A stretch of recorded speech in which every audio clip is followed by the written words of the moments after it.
Well, good morning. It's good to be back with you again on this Monday morning. Hope you're doing well. Had a great weekend. We had a great weekend at church. Looking forward to a great week ahead of us. It's good to be back with you in Luke's Gospel this morning. Today, I want to pick up where we left Friday, but I actually want to go back and reread it. Friday, we spent more time kind of talking more about the big picture, while Luke has it a Sermon on a Plain versus Matthew Sermon on the Mount. So we looked at the structural stuff, looked specifically at the Gospels, why it mattered to Luke versus why it mattered to Matthew, what they were each trying to emphasize. So today I want to go back and actually look at the content and see the big picture, see what Jesus is actually teaching us. Friday was big picture. Let's look today at at what's actually happening here.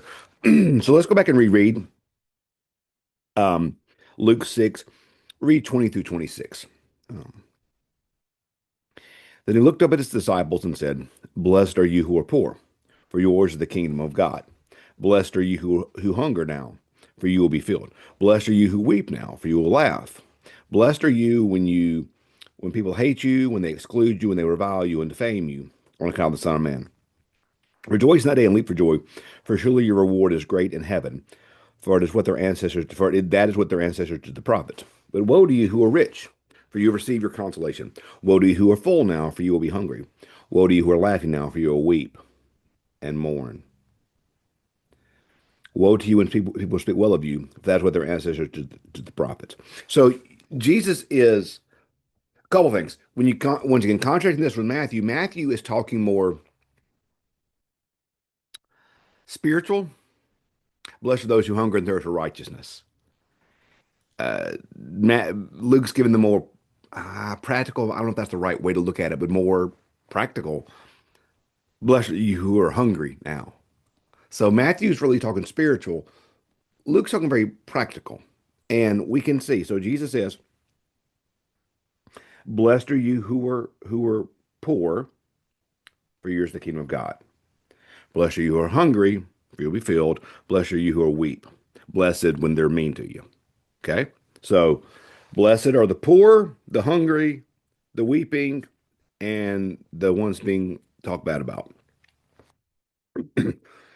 Jesus said, okay, woe to you who are rich, who are full, who are laughing, and there are people talk nice about you.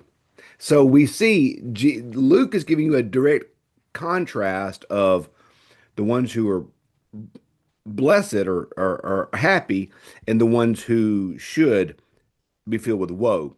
And it's exact opposite of what you would expect in the world.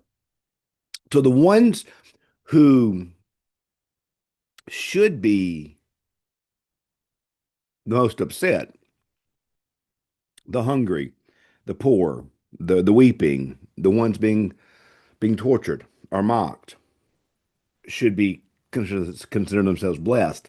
And while the ones who should be most joyous, hey, we've got it all, are the ones who should be weeping. Jesus is showing us that his ethic, and we're going to see this all throughout. This tone here, the beatitude, well, it's not really called the beatitudes here, but this tone here, this blessing and woes, is setting the tone for the rest of the core of Jesus' moral teaching. These teachings here are our moral code as Christians. These teachings here show what our ethics look like, show what our life looks like. And what we see here is that our ethics, our moral code, who we are, is not grounded in the world. It's not grounded in this context. It's not grounded in this culture. It's not grounded in these things, but it's grounded in eternity. It's grounded in God's kingdom, in God's time, in God's world. That's what this is stressing to us is that our the only way you can be blessed when you're poor is that this world's not your home and that the kingdom of God is our home. The only way we can be blessed when we're hungry is when we know that we will be filled.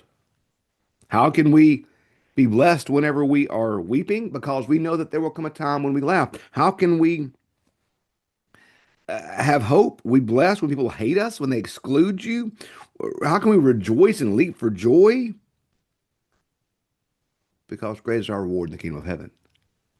Well, how can you be woeful when you're rich or full or laughing or when people talk well about you or we because your reward is in this earth, and this earth is so temporary. This world is passing. The applause of humans is quick to fade. The praise of humans is quick to pass. Jesus, the Christian ethic, our standard, our morality is not based in this world. Because if we are going to live our lives in a way to be successful here, we will be exchanging long-term faithfulness in life for such short-term gain, which is not actual gain. So if we are living our life to be thought well of by humans at the sacrifice of our integrity or of our call or of our mission or of our greater purpose, we have exchanged something of great value, which is eternity, for something which is passing, which is this moment. So when we Christians, when we dig our feet into the reality of something better that is coming long term, when we plant our feet 10 toes in, saying it with all of our chest that this world's not our home and that our true home is not here and that our true desire is not here, then we can actually live here in a way that makes a difference. If we're not tethered to our identity being here, then we can let go of here and live for eternity, thus being more faithful here. So see, that's the way it works. That's the counterintuitiveness. If your only concern is earthly success and earthly fame and earthly finances and all these things, then what are you living for? C.S. Lewis says, aim at aim at earth, and you'll miss heaven. Aim at heaven, you'll get earth thrown in.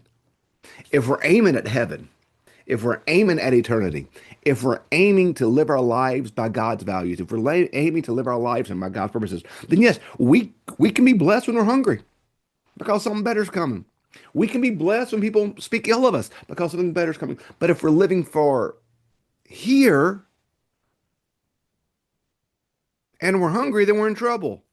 The only way we can have peace is to be filled. The only way we can find worth is when they like us. The only way we can find peace is whenever we're being it's happening here.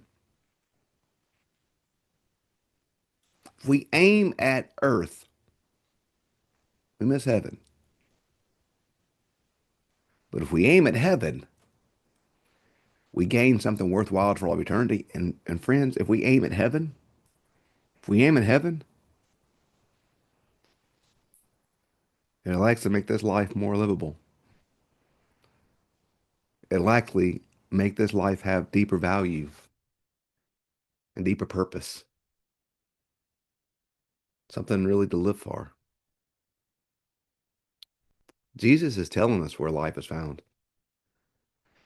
He's telling us our ethics as Christians. He's telling us who we are as Christians, telling us how we should live as Christians. It is not living for this world, but it's living for eternity. And if we live for eternity, then we have this world. So Jesus is gonna, and this teaching here on blessings and woes, it's gonna set the tone for judging others, loving your enemies, do foundations, all these type things. So, Sermon on the Mount in Matthew, the Sermon on the Plain in Luke's Gospel is to me the height of our Christian ethics. How should a Christian live? Look here. This is how we should live, aiming at heaven. So let's that be our goal this week, friends. Let's aim at heaven, and we'll find the life we desire. Hey, thanks for being with us. Have a great day. See you in the morning.